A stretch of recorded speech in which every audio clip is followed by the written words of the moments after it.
Bonjour à tous. Bienvenue au bulletin d'information à Top News. Au sommaire.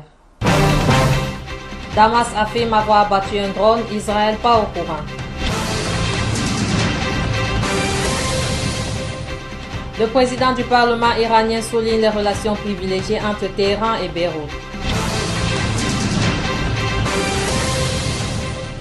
Présidentielle en Tunisie, vote de l'espoir pour la presse. Mesdames et messieurs, voici les détails. L'armée arabe syrienne a affirmé avoir abattu un avion de reconnaissance israélien au-dessus du Golan, mais Israël a déclaré lundi ne pas être au courant d'un tel incident. Une source militaire a annoncé dimanche soir qu'un avion de reconnaissance israélien sans pilote de type Skylark 1 avait été abattu au-dessus de la province de Quneitra, près du village de Hada, non loin du Golan occupé par Israël depuis 1967, a annoncé lundi l'agence officielle Sana. L'avion de 2 mètres de long et de 3,12 mètres de large a un rayon de vol de 20 km et est guidé à partir d'une station au sol, a ajouté Sana. Pour sa part, l'armée israélienne a assuré ne pas être au courant qu'un appareil aérien a été abattu en Syrie, selon le quotidien Israël Haaretz. Le président du Parlement iranien Ali Larijani est arrivé dimanche en Syrie où il s'est entretenu avec le président syrien Bachar al-Assad des développements dans la région et en Syrie. M. Larijani a affirmé que la Syrie a appris à ses adversaires qui soutiennent les groupes terroristes le sens de la résistance. Pour sa part, le président Assad a souligné la détermination du peuple syrien à éradiquer le terrorisme et œuvrer pour les réconciliations nationales à travers le territoire syrien, selon l'agence officielle syrienne Sana. Il a affiché l'appréciation du peuple syrien des relations historiques et fraternelles avec le peuple iranien, qui a réalisé de nombreux exploits sur le domaine régional. Interrogé sur le projet russe pour un dialogue interne syrien, il a assuré que Moscou œuvre pour un dialogue sérieux auquel participent les représentants de l'État et des opposants politiques. M. Larijani a réitéré le soutien de la République islamique au commandement et au peuple syrien, soulignant que l'objectif de sa visite en Syrie est de rencontrer les hauts dirigeants syriens pour mener des pourparlers et d'étudier les conditions actuelles.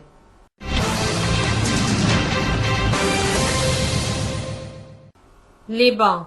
Le président du Parlement iranien Ali Larijani a souligné lundi les relations privilégiées et stratégiques qui lient son pays au Liban. Le Liban est le pays qui a pu faire face à l'entité sioniste et lui a donné une importante leçon durant la guerre de 33 jours en 2006, a rappelé M. Larijani lors d'une allocution prononcée à la faculté de droit de l'université libanaise. Par ailleurs, M. Larijani a souligné qu'il était impossible d'ignorer la présence du groupe djihadiste État islamique. Le courant de Daesh est destructeur mais influent et nous ne pouvons pas l'ignorer. Derrière de tels courants, il y a des États responsables de leur apparition, a souligné M. Larijani. Le terrorisme et le sionisme sont les deux faces d'une même monnaie, a ajouté M. Larijani.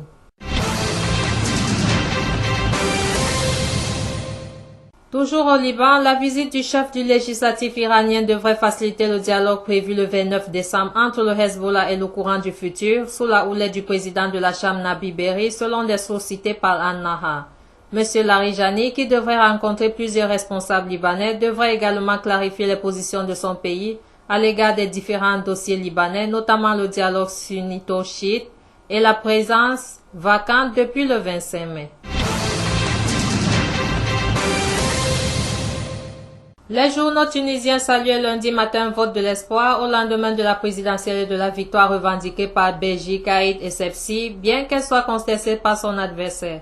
Le président sortant Monsef Marzouki, s'appuyant sur les sondages réalisés à la sortie des bureaux de vote, accordant la victoire à l'ancien ministère du père de l'indépendance, Habib Bourguiba, le quotidien La Presse cite Beji Caïd Essebsi président. Le journal relève cependant qu'il faut encore attendre que l'instance électorale confirme officiellement le verdict des urnes. Ali Benflis, battu par Abdelaziz Bouteflika lors de la dernière élection présidentielle en Algérie, a déposé le dossier d'agrément de son nouveau parti politique.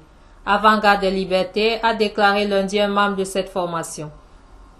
Remis dimanche au ministère algérien de l'Intérieur, le dossier contient des signatures de 288 membres fondateurs représentant l'ensemble des 48 préfectures du pays et issus de toutes les catégories socio-professionnelles selon un communiqué diffusé par ce nouveau parti.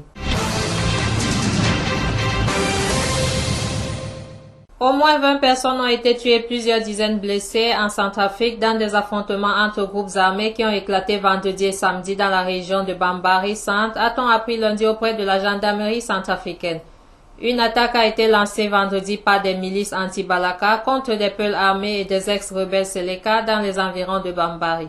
Au moins 12 d'entre eux ont été tués lors de cette attaque, a expliqué à l'AFP sous couvert d'anonymat un responsable de la gendarmerie. Les Peuls et les membres de l'ex-Seleka sont majoritairement musulmans, tandis que les anti-Balaka sont pour la plupart des chrétiens.